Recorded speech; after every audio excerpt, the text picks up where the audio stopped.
Hello दोस्तों, आज की वीडियो में देखेंगे कि ट्रांसफार्मर कैसे वर्क करता है, ट्रांसफार्मर का वर्किंग प्रिंसिपल क्या है, कौन कौन से इलेक्ट्रिकल लॉ की वजह से ट्रांसफार्मर वर्क करता है, ट्रांसफार्मर में मेन पार्ट कौन कौन से हैं, step up and step down कैसे होता है ट्रांसफार्मर में, एंड ट्रांसफार्मर में कौन कौन से लॉसेस होते हैं। ये क्वेश्चन कई बार इलेक्ट्रिकल इंटरव्यू में पूछा जाता है। आप लोगों ने इसका अगर प्रॉपर आंसर दे दिया तो आपके सिलेक्शन होने के चांसेस बहुत बढ़ जाते हैं। सो पूरी इंफॉर्मेशन के लिए वीडियो को लास्ट तक देखिएगा। 100% गारंटी है कि आप लोगों ने अगर ये वीडियो पूरा देख लिया तो आप लोग ट्रांसफार्मर का वर्किंग कभी नहीं भूलेंगे। तो स्टार्ट करते हैं दोस्तों ट्रांसफार्मर के कौन कौन से मेन पार्ट होते हैं। ट्रांसफार्मर में दो मेन पार्ट होते हैं, पहला है वाइंडिंग एंड दूसरा है कोर। ट्रांसफार्मर की वाइंडिंग कुछ इस प्रकार से दिखती है दोस्तों, और दोस्तों ये ट्रांसफार्मर का कोर है। दोस्तों ये दो मेन पार्ट होते हैं ट्रांसफार्मर के, इसको अभी हम लोग कुछ देर में देखेंगे कि इनका काम क्या होता है। वाइंडिंग दोस्तों कॉपर के वायर को लपेट करके बनाई जाती है। वायर का साइज डिपेंड करता है करंट के ऊपर, मतलब वायर का थिकनेस करंट के ऊपर डिपेंड करता है। ज्यादा करंट होगा तो ये वायर मोटा होगा। दोस्तों समझ लीजिए कि ये इलेक्ट्रिकल कॉइल है। दोस्तों कॉइल के अंदर हम लोग अगर इलेक्ट्रिकल सप्लाई देंगे तो क्या होगा, कॉइल को इलेक्ट्रिकल सप्लाई मिलते ही कॉइल के अंदर मैग्नेटिक फील्ड बनेगी। दोस्तों एसी करंट की वेवफॉर्म कैसी होती है, दोस्तों अल्टरनेटिंग करंट मतलब एसी करंट की वेवफॉर्म ऐसी होती है जिसके अंदर क्या होता है कि हमारा वोल्टेज धीरे धीरे इंक्रीज होता है, पीक पे जाता है, फिर धीरे धीरे कम होता है, जीरो पे आता है, फिर नेगेटिव में जाता है, नेगेटिव के पीक पे जाता है, फिर वहां से धीरे धीरे वोल्टेज कम होना स्टार्ट होता है, फिर जीरो पे जाता है दोस्तों।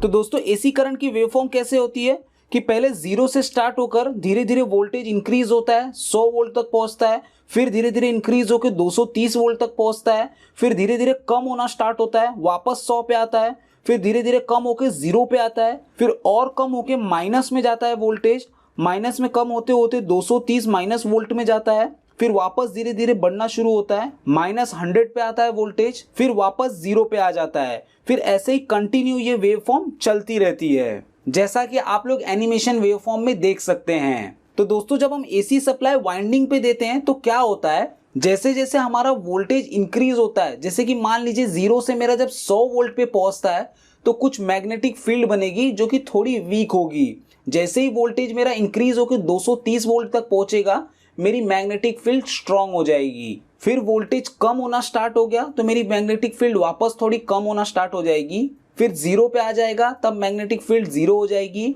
वापस जब मेरा वोल्टेज नेगेटिव में जाने लगेगा तो मेरी जो मैग्नेटिक फील्ड है वो उल्टा बनने लग जाएगी। तो जैसे नेगेटिव 100 वोल्ट पे पहुंचेगा तो मैग्नेटिक फील्ड थोड़ी सी स्ट्रांग होगी, जैसे नेगेटिव 230 वोल्ट पे जब पहुंचेगा तो हमारी मैग्नेटिक फील्ड स्ट्रांग होगी। फिर जब हमारा वोल्टेज -100 पे पहुंचेगा तो हमारी मैग्नेटिक फील्ड वापस थोड़ी कमजोर होना स्टार्ट हो जाएगी।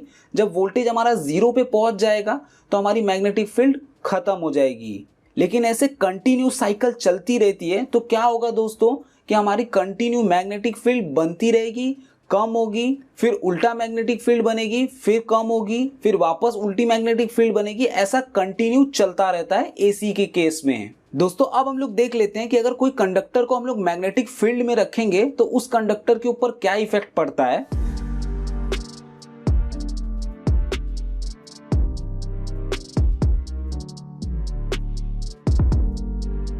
दोस्तों ये मेरा मैग्नेट है, ये मेरी मैग्नेटिक फील्ड है, और ये जो ब्लैक कलर है वो मेरा कंडक्टर है। तो जब भी हम लोग कंडक्टर को मैग्नेटिक फील्ड के अंदर रखेंगे तो क्या होगा दोस्तों, हमारा ये जो कंडक्टर है वो मैग्नेटिक फील्ड को कट कर रहा है। मैग्नेटिक फील्ड को कट करने की वजह से कंडक्टर में ईएमएफ इंड्यूस होगा। ईएमएफ मतलब इलेक्ट्रोमोटिव फोर्स। दोस्तों ईएमएफ मतलब वोल्टेज ही होता है, बट मैग्नेटिक फील्ड की भाषा में हम लोग उसको ईएमएफ बोलते हैं। तो ये जो कंडक्टर है वो मैग्नेटिक फील्ड को कट कर रहा है, उसकी वजह से क्या होगा कि इस कंडक्टर के अंदर ईएमएफ प्रोड्यूस होगा। बट इस कंडीशन में कंडक्टर के अंदर ईएमएफ खाली एक बार प्रोड्यूस होगा, क्योंकि जो मेरी मैग्नेटिक फील्ड है वो ऊपर से नीचे की तरफ आ रही है। अगर हमें कंडक्टर में बार बार ईएमएफ जनरेट कराना है तो उसके लिए हमें क्या करना पड़ेगा, चेंजिंग मैग्नेटिक फील्ड को रखना पड़ेगा। मतलब मेरी मैग्नेटिक फील्ड एक बार ऊपर से नीचे आए फिर नीचे से ऊपर जाए, ऐसा कंटिन्यू होता रहेगा, तो उसकी वजह से मेरे कंडक्टर के अंदर कंटिन्यू मैग्नेटिक फील्ड जनरेट होगी। तो कंटिन्यू चेंज होने वाली मैग्नेटिक फील्ड हमें किस में मिलेगी? एसी सप्लाई में। दोस्तों कंडक्टर को हम जब मैग्नेटिक फील्ड के अंदर रखते हैं तो उसके अंदर ईएमएफ जनरेट होता है। ये जो ईएमएफ जनरेट हुआ है वो किस इलेक्ट्रिकल लॉ की वजह से हुआ है? Faraday law of electromagnetic induction.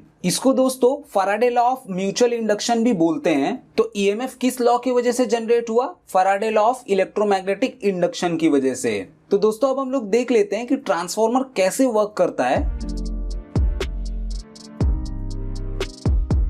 दोस्तों कंसीडर कर लीजिए कि एक वाइंडिंग है, इसके अंदर अभी हम लोग सप्लाई देंगे तो क्या होगा?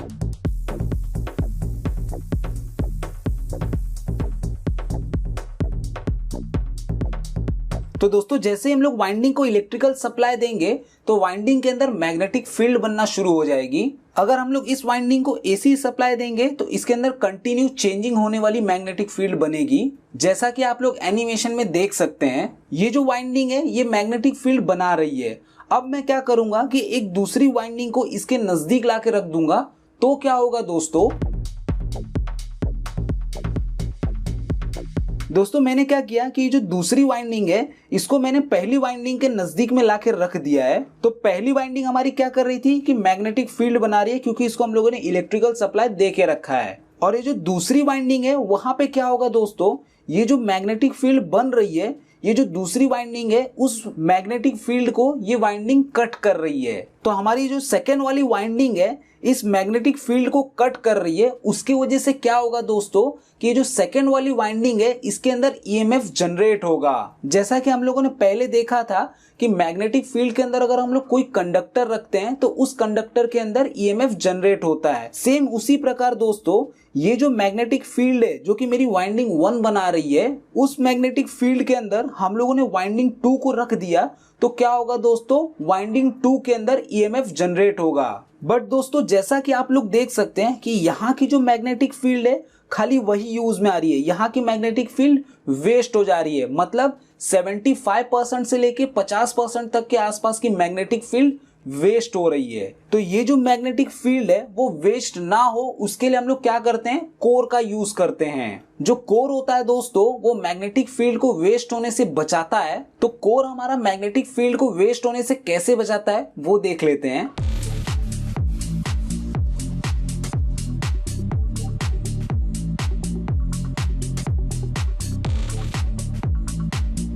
दोस्तों ये हमारा ट्रांसफार्मर का कोर है। कोर के ऊपर हम लोगों ने क्या किया है कि प्राइमरी वाइंडिंग को लपेट दिया है एक साइड में, एंड दूसरे साइड में क्या किया है, सेकेंडरी वाइंडिंग को लपेट दिया है। तो जब भी हम लोग प्राइमरी वाइंडिंग में इलेक्ट्रिकल सप्लाई देंगे तो क्या होगा,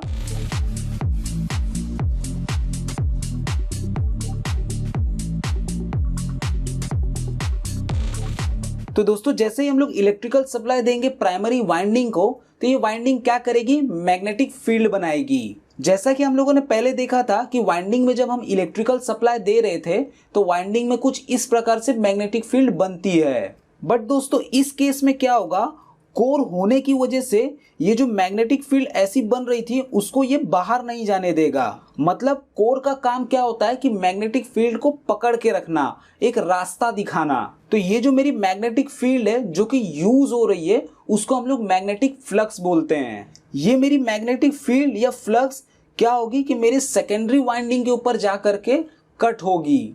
तो सेकेंडरी वाइंडिंग में कट होने की वजह से क्या होगा दोस्तों, सेकेंडरी वाइंडिंग में ईएमएफ जनरेट होगा। प्राइमरी वाइंडिंग में हम लोग इलेक्ट्रिकल सप्लाई देंगे तो हमारी जो प्राइमरी वाइंडिंग है वो मैग्नेटिक फील्ड बनाएगी। कोर होने की वजह से मेरी जो मैग्नेटिक फील्ड है वो कोर के अंदर ही रह जाएगी। कोर उसको अट्रैक्ट करके रखेगा, बाहर नहीं जाने देगा। तो ये जो मैग्नेटिक फील्ड है वो यहाँ से होते होते यहाँ पे आएगी। यहाँ पे क्या होगा दोस्तों कि मेरा सेकेंडरी वाइंडिंग है, ये जो मैग्नेटिक फील्ड है और फ्लक्स है उसको मेरा ये सेकेंडरी वाइंडिंग कट करेगा।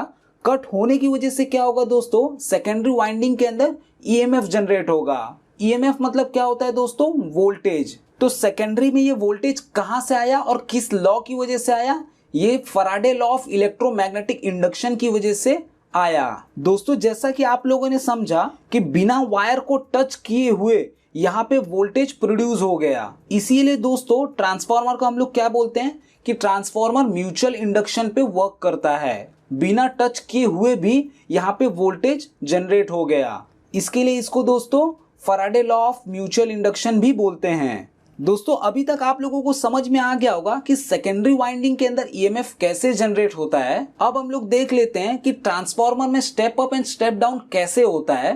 पहली बात कि स्टेप डाउन क्या होता है एंड स्टेप अप क्या होता है।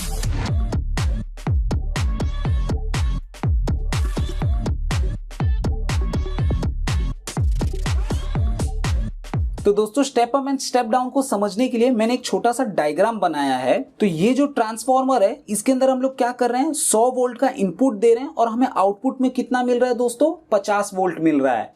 मतलब क्या हो रहा है, हमने ज्यादा वोल्टेज का इनपुट दिया और आउटपुट में हमें 50 वोल्ट मिला, मतलब कम होके वोल्टेज मिला। तो इसको हम लोग क्या बोलेंगे दोस्तों, स्टेप डाउन ट्रांसफार्मर।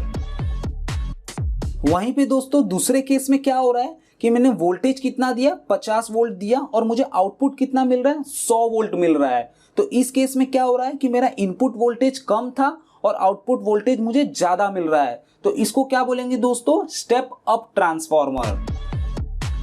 दोस्तों ट्रांसफार्मर में step up and step down किसके ऊपर डिपेंड करता है, नंबर ऑफ टर्न्स। मतलब ये जो वाइंडिंग है इसका मैंने नंबर ऑफ टर्न्स कितनी बार लिया है। इस चीज को हम लोग और भी अच्छे से समझेंगे पार्ट 2 वीडियो के अंदर कि transformer step up and step down कैसे करता है वोल्टेज को। अभी दोस्तों हम लोग देख लेते हैं कि ट्रांसफार्मर में कौन कौन से लॉस होते हैं। दोस्तों ट्रांसफार्मर में 2 मेन पार्ट थे।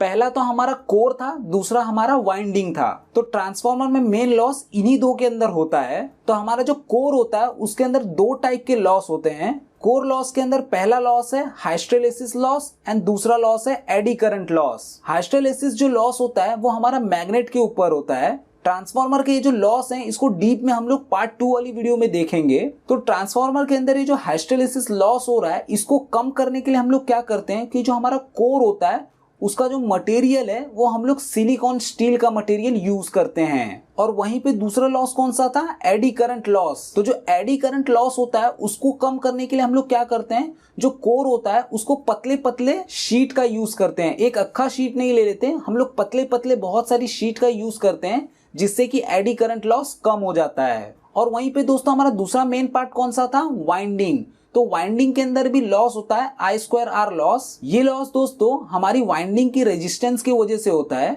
दोस्तों transformer step up and step down कैसे करता है एंड ट्रांसफार्मर के लॉस को हम लोग डीप में देखेंगे पार्ट 2 वीडियो के अंदर। बट पार्ट 2 वीडियो तभी आएगी दोस्तों जब इस वीडियो पे 1000 लाइक कंप्लीट होंगे। तो दोस्तों आज की वीडियो में इतना ही देखेंगे। Thank you for watching. आप लोगों को ये वीडियो कैसी लगी प्लीज मुझे लाइक करके एंड कमेंट करके जरूर बताएं। मिलते हैं नेक्स्ट वीडियो में।